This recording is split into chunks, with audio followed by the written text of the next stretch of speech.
warahmatullahi wabarakatuh.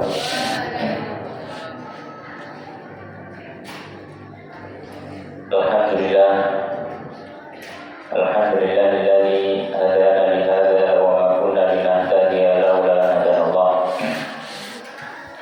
Asyhadu an la ilaha illallah wahdahu la syarika lahu wa asyhadu anna Muhammadan 'abduhu wa rasuluh. Sallallahu alaihi wa ala alihi wa ashabihi ajma'in. Ya ayyuhalladzina amanu taqullaha haqqa tuqatih wa la tamutunna illa wa antum muslimun. Amma ba'd. Allahumma subhanaka la 'ilma lana illa ma 'allamtana innaka antal 'alimul hakim. Wa tub 'alaina innaka antat tawwabur rahim. Rabbi shrah li sadri wa yassir li amri wa hlul 'uqdatam min lisani yafqahu qawli. Allahumma amin. Ma'asyiral muslimin, jamaah rahimani wa rahimakumullah. Alhamdulillah, pada kesempatan sore hari ini Allah Subhanahu wa taala masih mengizinkan kita untuk kembali melanjutkan ibadah puasa. Salah satu ibadah yang diwajibkan oleh Allah Subhanahu wa taala di bulan Ramadan, dan juga melaksanakan ibadah-ibadah yang lainnya.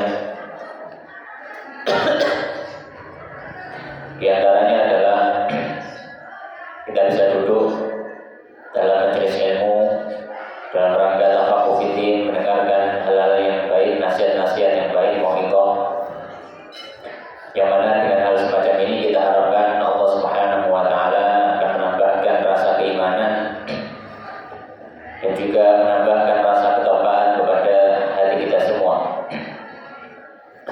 Ma'asyiral muslimin, jamaah rahimani wa rahimakumullah. Insyaallah saat ini kita melanjutkan maus kitab Bidayatul Hidayah dengan ditulis sekalian Al-Imam Al-Ghazali rahimahullah taala, khusus pembahasan puasa.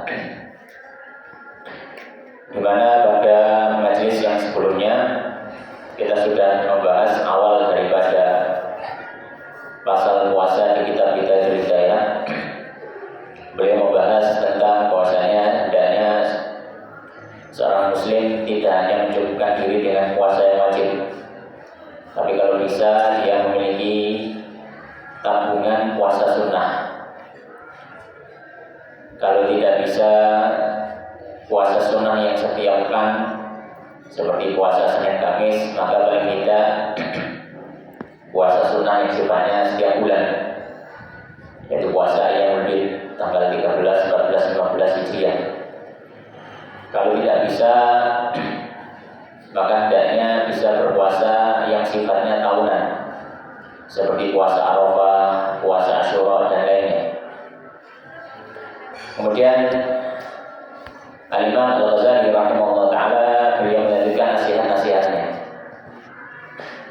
Bismillahirrahmanirrahim. Qala al-musannifu rahimahullahu ta'ala wa nafa'ana bi ilmi fid dunya wal akhirah wa dakhalahu fasiha jannatihi. Allahumma amin. Saya mengingatkan Al-Imam Al-Ghazali rahimahullah ta'ala, wa la tadhunnanna, dan janganlah engkau menyangka, idza sumta, jika kamu puasa, anna shauma, bahwasanya puasa itu huwa tarku ta'ami wasyarabi wal liqa, hanya sekedar meninggalkan makan, minum, dan berhubungan suami istri. Maka di sini beliau menasihati kita semua, jangan kita menyangka bahwasanya puasa itu hanya sekedar orang nggak makan, orang tidak minum, tidak berhubungan suami istri, kemudian selesai.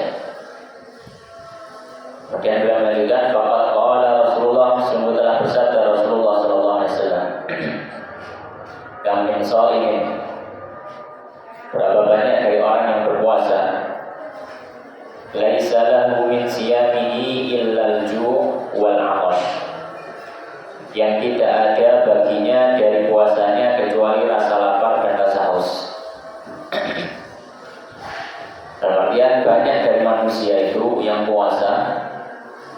dia tidak mendapatkan pahala puasanya sama sekali. Yang dia dapatkan dari puasanya hanya rasa lapar dan rasa haus. Maka hendaknya seorang muslim memahami hal tersebut. Bukan hanya puasa itu yang penting secara fikih boten batal, tapi lebih dari itu. Oleh karenanya Imam Al-Ghazali melanjutkan, pertama musyam, bahkan atau akan tetapi kesempurnaan puasa itu bikafil jawarihi kulliha, yaitu dengan menahan anggota tubuhnya semuanya, dari ujung rambut sampai ujung kaki.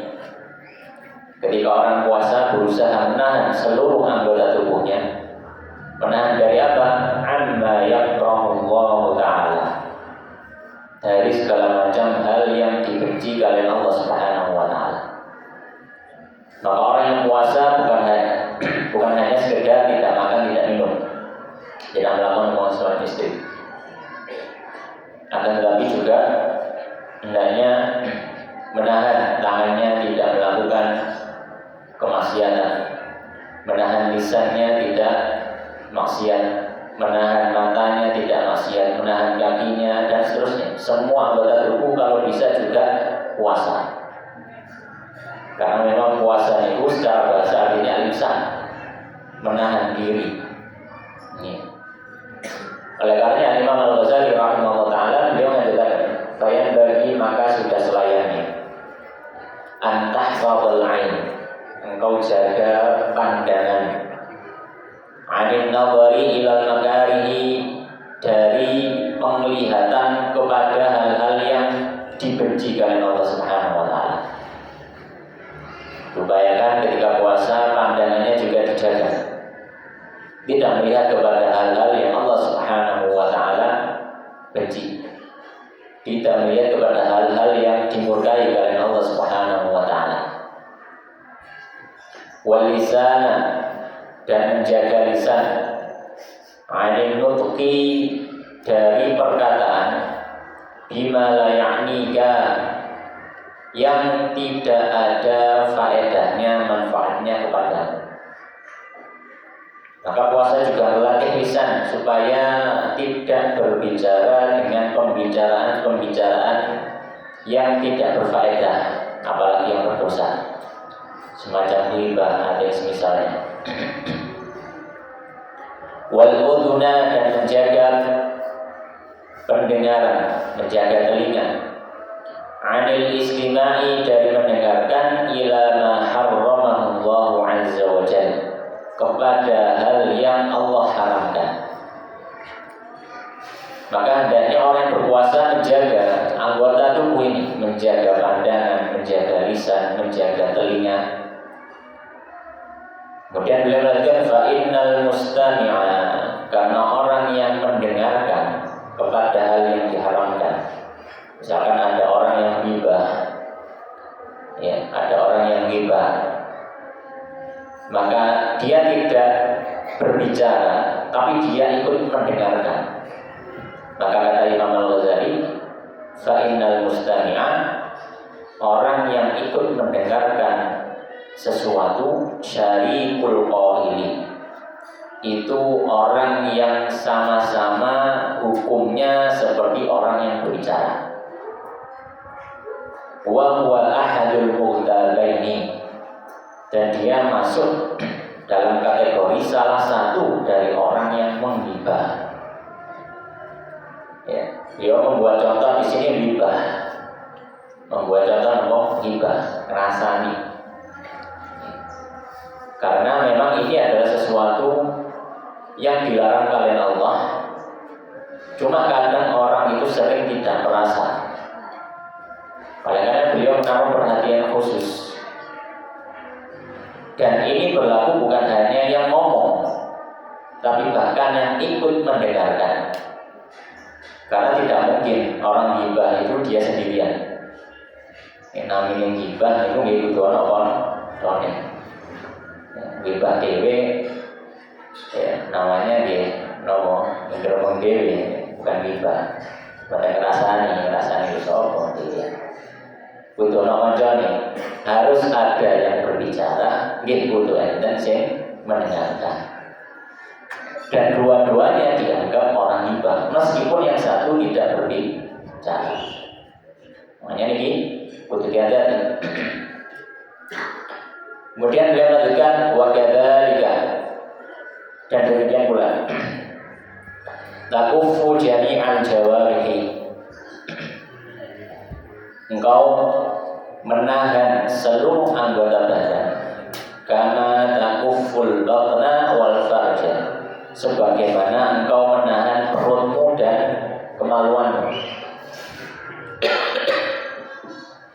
Sebagaimana kita tidak menuruti keinginan perut yang ingin makan, ingin minum, juga tidak menuruti keinginan farji untuk berhubungan suami istri, maka demikian pula kita berusaha untuk menahan keinginan-keinginan hawa nafsu yang berhubungan dengan anggota tubuh yang lainnya.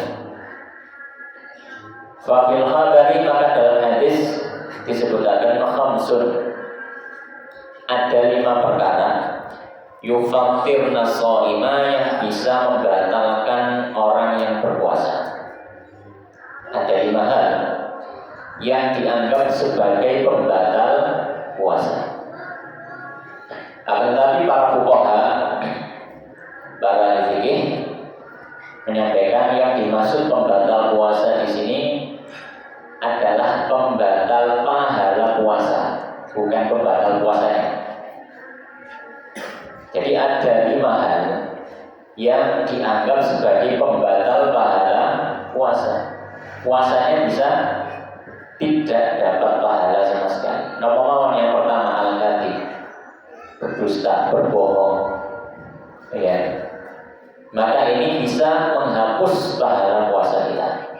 Ya. Maka ketika kita berpuasa, hendaknya kita menjaga lisan supaya tidak berbohong. Ya. Yang kedua wal ghibatu, ya. Dan yang kedua adalah ghibah, ya, ngerasani. Ini juga bisa membatalkan pahala puasa ketika kita mulai menghibah orang lain. Yang ketiga wan namimatu, dan namimah. Namimah itu mengadu domba, ya, mengadu domba. Dia pergi ke si A, dia bilang si B sudah mencela, sudah mengolok-olok, mengejek dan seterusnya. Pergi ke B, dia mengatakan si A sudah mengolok-olok, mengejek dan seterusnya. Akhirnya hubungan A kali B ini tidak bagus. Ini mengadu domba. Maka mengadu domba ini, ya, selain dia dosa besar, dia juga termasuk hal yang bisa membatalkan pahala puasa. Yang keempat wal yaminul kadzibatu, sumpah yang dusta. Sumpah yang dusta. Dia bersumpah dengan membawa nama Allah Subhanahu wa taala untuk suatu hal yang dia menipu orang lain. Ya, untuk suatu hal yang dia menipu orang lain. Misalkan dagang, jualan, ya, padahal ya, dia tahu bahwasanya misalkan barang yang dia jual itu tidak bagus, tapi dia bersumpah demi Allah ini barang yang bagus. Maka ini masuk dalam kategori sumpah yang dusta, sumpah untuk hal yang dusta. Maka ini kalau dikerjakan di luar Ramadan ini dosa besar. Apalagi di bulan Ramadan ketika orang itu berpuasa bisa menghapus pahala puasanya. Kemudian yang kelima wan nadharu bi syahwatin, dan melihat dengan sesuatu yang bersifat syahwat, melihat kepada aurat, melihat kepada hal-hal yang diharamkan Allah Subhanahu wa taala. Maka ketika melihat hal semacam itu bisa jadi ini menjadi penghapus pahala puasa kita.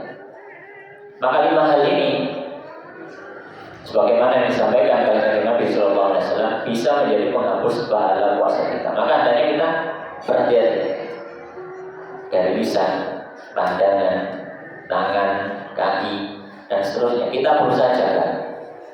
Kita berusaha jaga supaya tidak menuruti hawa nafsu yang mengajak kepada kemaksiatan. Ma'asyiral muslimin jalla rahimani wa rahimakumullah. Kemudian Al-Imam Al-Ghazali rahimahullah ta'ala menyebutkan hadis yang lain. Wa qala Nabi, dan bersabda Nabi sallallahu alaihi wasallam, innamas shaumu, sungguhnya puasa itu adalah junnatun, tameng, perisai. Ya, dia ibarat tameng atau perisai yang bisa menahan, menghalau serangan dari musuh. Maka Nabi SAW memberatkan puasa ini sebagai tameng orang untuk menjaga dirinya dari godaan-godaan setan yang mengajak kepada kemaksiatan. Oleh karenanya Nabi SAW menyatakan, fa'idha kana ahadukum, apabila salah seorang dari kalian shaiman puasa, fala yarfuth, maka jangan dia berbicara dengan pembicaraan yang buruk atau kotor, berbicara dengan ucapan-ucapan yang keji, ucapan-ucapan yang berdosa. Wala yajhal, dan janganlah dia berbuat bodoh. Berbuat bodoh, ya, maksudnya adalah berbuat satu hal yang tidak layak dilakukan oleh seorang muslim.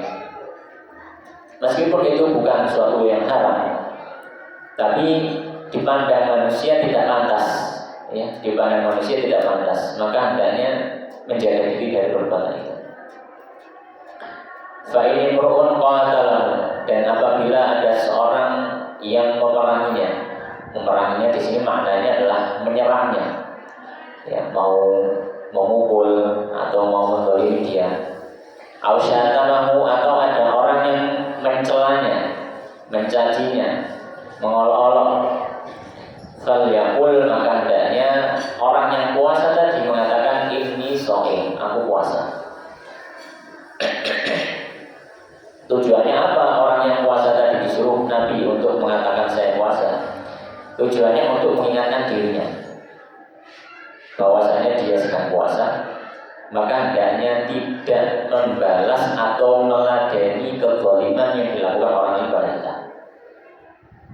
Kita tidak melakukan atau membalas kezaliman yang orang lain berbuat pada kita. Ya sudah, kita hindari saja, kita pergi. Ya, dan para ulama menyampaikan, mengatakan ini shaim ini kalau tidak dikhawatirkan ada riya, maka hendaknya dia mengatakan untuk dirinya sendiri dan untuk orang lain.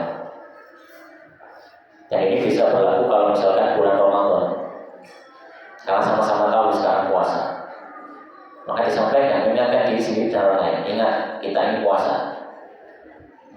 Maka orang yang akan menzalimi kita akan sadar, kita pun akan menjaga diri.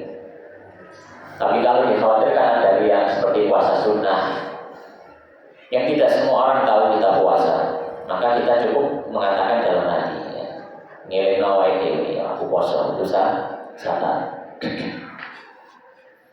Ma'asyiral muslimin jalla rahimani wa rahimakumullah. Kemudian berikutnya beliau mengatakan qala tsumma jitahid, lalu bersungguh-sungguhlah antuftira ala ta'amin halal, untuk berbuka puasa dengan makanan yang halal. Ketika kita sudah seharian penuh selama siang hari, sejak terbitnya fajar shadiq waktu subuh sampai mau tenggelamnya matahari, kita sudah ngempet mangan, ngempet ngopi, semuanya. Kita berusaha tidak melakukan hal-hal yang sifatnya dosa atau maksiat. Maka ketika hendak berbuka puasa, maka hendaknya kita makan dari makanan yang halal. Dan ini sebagai penyempurna puasa kita. Jangan sampai kita sudah berpuasa seharian penuh, kemudian kita berbuka dengan sesuatu yang haram, hasil mencuri, hasil merampok, hasil mengambil milik orang lain. Maka kita harus hati-hati. Sebisa mungkin bahkan diharuskan untuk mengkonsumsi makanan untuk dia berbuka puasa dari makanan yang halal.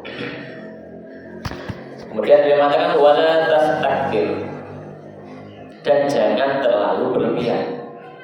Ya makan secukupnya saja. Kalau misalkan cukupnya 1 piring ya 1 piring. Betul cukup ya ibu sak piring gas. Jadi makan apa? Secukupnya. Tidak terlalu berlebihan. Ya. Dan ini yang hendaknya banyak dari kita semua ya, untuk menyadari hal tersebut. Ya, untuk menyadari hal tersebut. Bahwasanya mungkin ketika berbuka ini kita bingung, terutama ini biasanya ibu-ibu buka apa ya, pelaku misalkan pasar semua gitu ini mulo kapanane kok ibu wis embong niku ya pasar ya. Jajanan semuanya macam-macam. Hanya biasanya ibu-ibu ini bingung, tuku apa ya, tuku kabeh akhirnya nang omah ya dipani dulur. Ya, meni mampu lho ya. Maka hendaknya seorang memperhatikan ini. Ya. Jadi ketika kita berbuka puasa, maka kita ya sudah beli yang sekiranya dimakan saja. Ya, kalau sekiranya sudah harus ngaruh di ngomong, itu nggak usah dibeli. Jangan mumpung, ya ngaji mumpung, ya, mumpung orang sing dodol, mumpung orang duit, mumpung posoan. Ya, kalau mumpung terus ya kita akan buang-buang. Ya, maka kita hendaknya memperhatikan. Ya, kita beli sesuatu yang memang jadi kebutuhan kita saja. Yang kira-kira ya Arab gitu ya. Itu sudah dibeli secukupnya. Ya, kalau mungkin sekalian sudah sahur ya, beli secukupnya. Jangan nafsu keinginannya untuk belanja ya.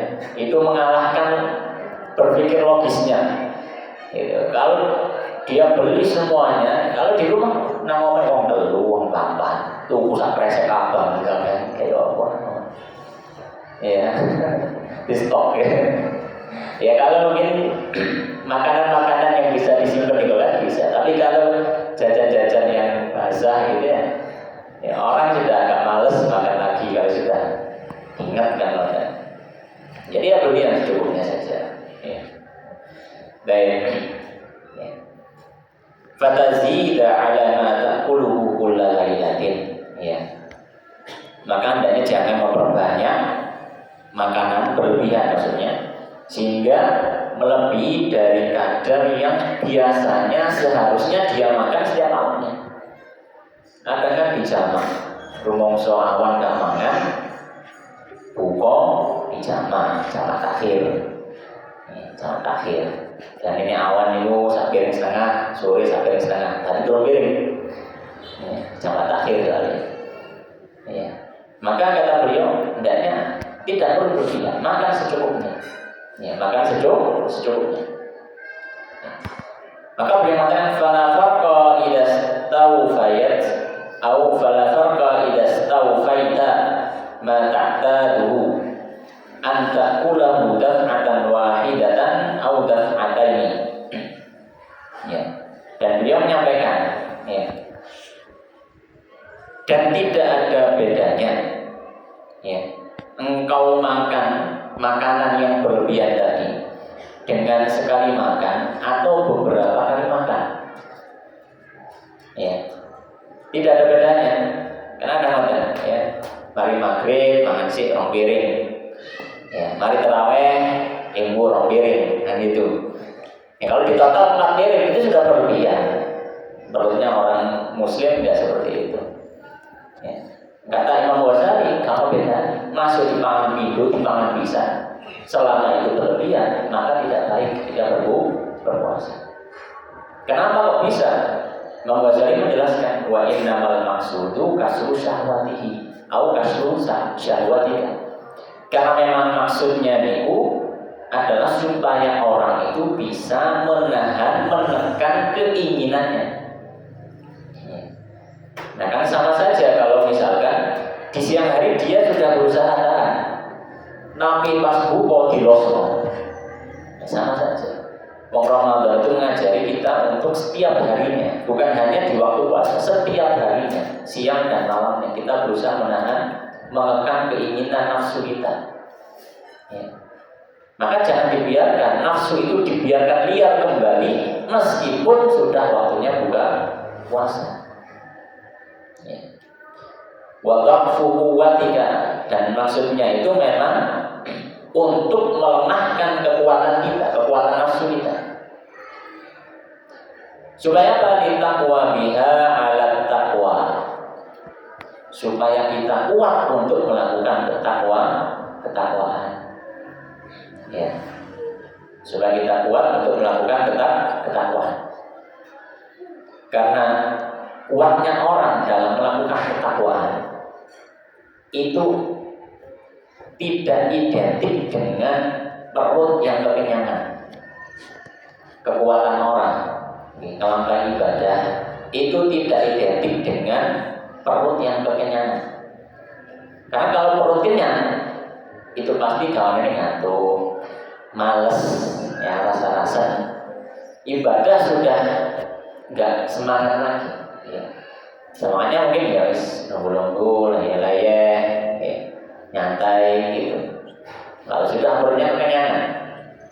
Tapi beda halnya kalau misalkan perut dalam kondisi normal, tidak lapar juga tidak kenyang. Ini kondisi ideal untuk ibadah. Ya. Kondisi ideal untuk ibadah. Terawih jam 09.00 mari lanjut. Ya. Tapi ini insyaallah mentok nggak sampai setengah 09.00 mungkin. Kalau kali delapan masih kontak gitu. Ya. Tapi kalau misalkan orang itu memang benar-benar kondisinya sedang bagus-bagusnya, karena itu dalam sisi agama pun, dalam sisi kesehatan pun tidak bagus.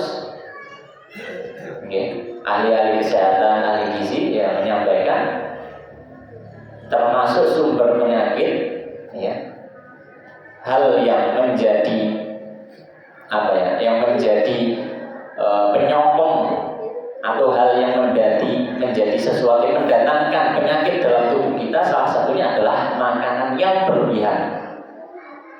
Makanan yang berlebihan. Ya, karena sesuatu yang berlebihan itu tidak baik. Makanya tidak baik dalam segi agama ataupun dalam segi kesehatan.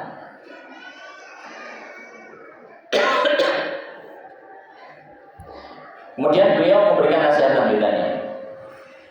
Fa'idha akalta asyiyatan, ya.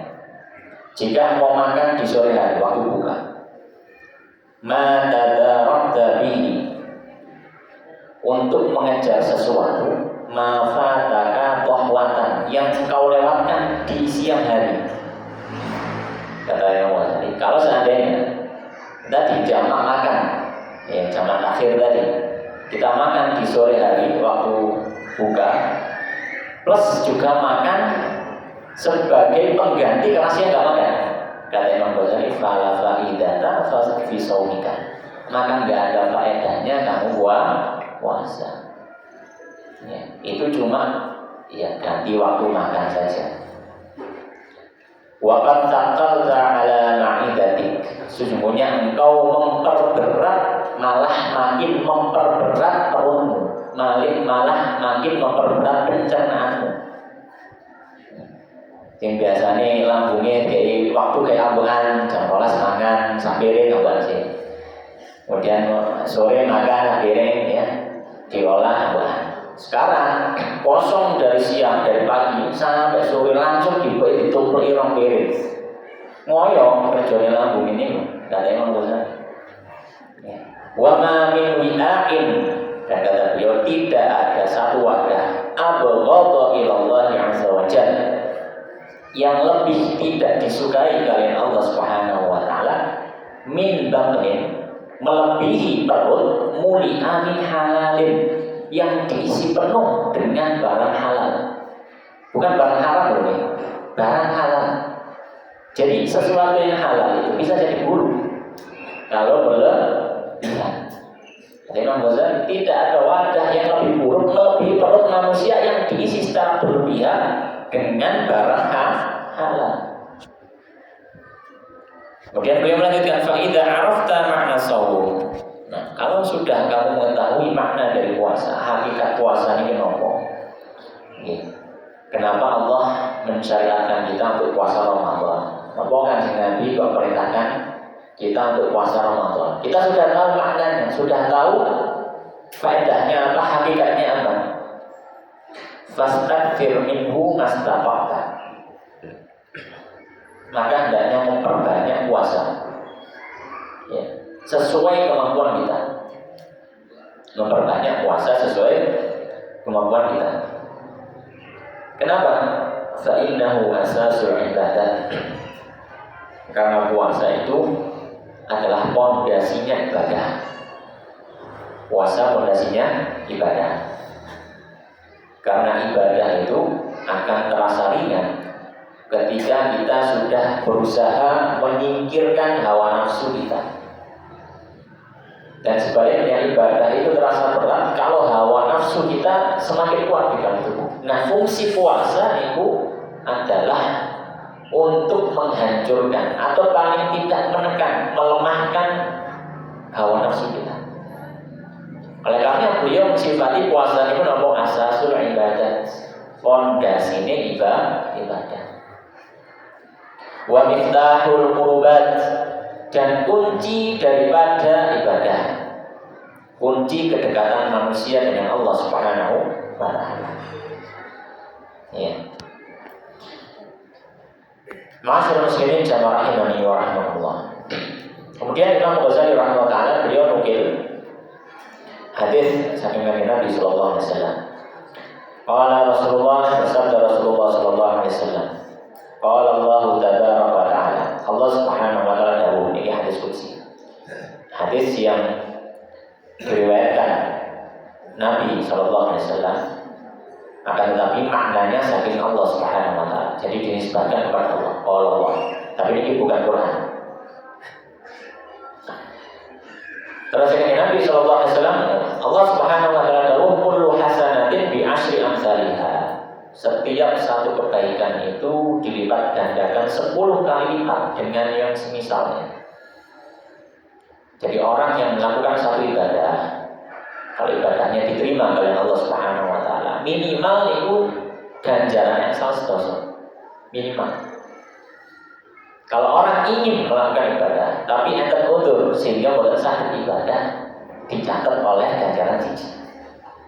Ibadahnya tidak dilakukan tapi nopo sudah ada keinginan itu catat siji. Tapi kalau dikerjakan maka minimal ganjaran 10. Ila sad'i mi'ati dhifin, hingga dilipat gandakan oleh Allah Subhanahu wa taala sebanyak 700 kali lipat. Ya, jadi pahala sholat kita, pahala baca Quran, ya, pahala sedekah, niki dilipat gandakan oleh Allah Subhanahu wa taala dengan atasan tadi 10 sampai 700 kali lipat. Illa siyam, kecuali puasa. Fa innahu li wa ana ajzi bihi. Kerana puasa niku kata Allah Subhanahu wa taala khusus dan Gusti Allah Subhanahu wa taala langsung dinisbatkan bahkan kesanipun Allah Subhanahu wa taala. Wa ana ajzi bihi. Kemudian kata Allah Subhanahu wa taala, dan aku yang membalasnya. Dan Allah tidak menyebutkan batas balasannya. Jadi pahalanya itu tanpa batas. Ya, 700 kali lipat ya mungkin, 800 mungkin saja, 1000 mungkin saja, sampai tidak terbatas. Karena memang puasa itu istimewa. Ya. Disebut oleh para ulama itu ibadah sir, ibadah yang tersembunyi. Karena kita tidak tahu, sesama manusia tidak tahu kalau orang itu puasa. Sesama manusia tidak tahu kalau orang itu puasa. Bisa jadi di depan, ya, mungkin terlihat puasa karena mungkin tidak makan, tidak minum, tapi tidak tahu. Kayaknya orang warung nego kan nggak ngerti. Jadi ibadah yang memang tersembunyi. Kita nggak ada yang tahu manusia. Nah, ibadah yang tersembunyi ini biasa niru ikhlas. Ya. Karena kita tidak mengharapkan pujian, itu puasanya ya. Atau nggak mengharap pujian, karena orang nggak tahu kita puasa atau nggak tahu. Ya. Kemudian hadis yang lain, waqala Rasulullah, bersabda Rasulullah sallallahu alaihi wasallam, "Walladzi nafsi biyadi." Demi zat atau demi Allah yang mana jiwaku berada di tangan Allah. La khulufu fami shaim. Sesungguhnya bau mulut orang yang puasa atyabu lebih wangi indallahi min rihil misk, di sisi Allah daripada bau minyak misik. Minyak misik itu minyak yang paling disukai oleh Nabi sallallahu alaihi wasallam. Baunya cukup wangi. Maka di hadis ini Nabi menyampaikan bau mulut orang yang berpuasa di sisi Allah itu lebih wangi daripada minyak misik. Nah, ini para ulama ada beberapa tafsiran. Tafsiran yang pertama memaknai yang dimaksud di sini, ya, yang dimaksud di sini adalah pahalanya. Pahalanya itu diibaratkan seperti bau. Saking bagusnya pahala puasa itu baunya sangat-sangat harum di sisi Allah Subhanahu wa taala. Kemungkinan yang kedua dari hadis ini, baunya harum itu di sisi Allah nanti di hari kiamat. Karena Allah akan membalas pahala manusia. Makanya dalam satu hadis itu disebutkan, ya, dalam hadis yang sahih disebutkan tidak ada orang yang mati syahid di medan perang melawan orang kafir. Kemudian dia bercucuran darah meninggal syahid dikubur. Kan tiang syahid itu buat asal didusi. Terus yang syahid itu langsung dikubur ngoten mawon. Ya, kayak kafan kemudian langsung dikubur. Buatan asal didusi disolati buatan asal.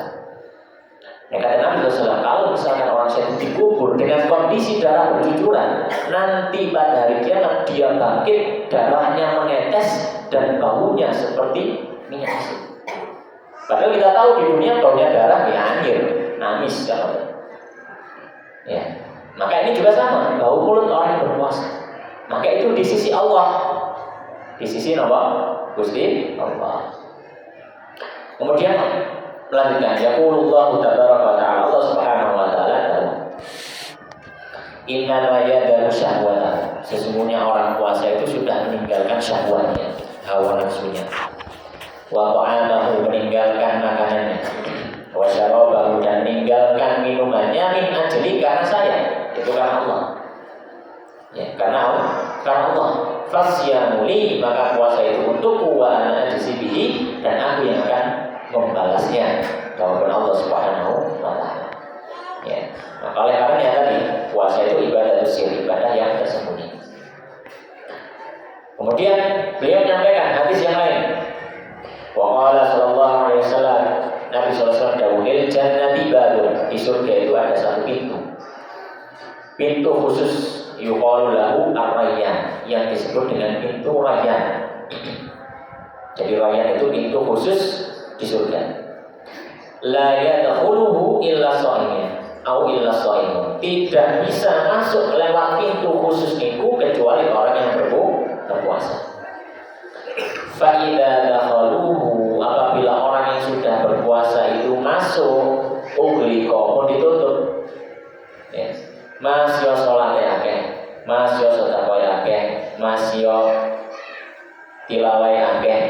Tapi kalau bukan ahli puasa, tidak boleh masuk melalui pintu khusus itu. Karena itu keistimewaan, pintu yang hanya bisa dimasuki untuk orang ahli puasa. Maka di sini Imam Ghazali kemudian menutup penjelasan puasanya. Dia mengatakan wa hadzal qadaru min syarhit ta'at, dan kadar ini dalam menjelaskan ketaatan yang fi bidayatil hidayah.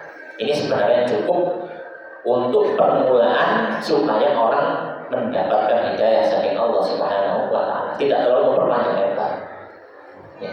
Karena sudah banyak tadi keistimewaan, keutamaan, rahasia-rahasianya sudah banyak.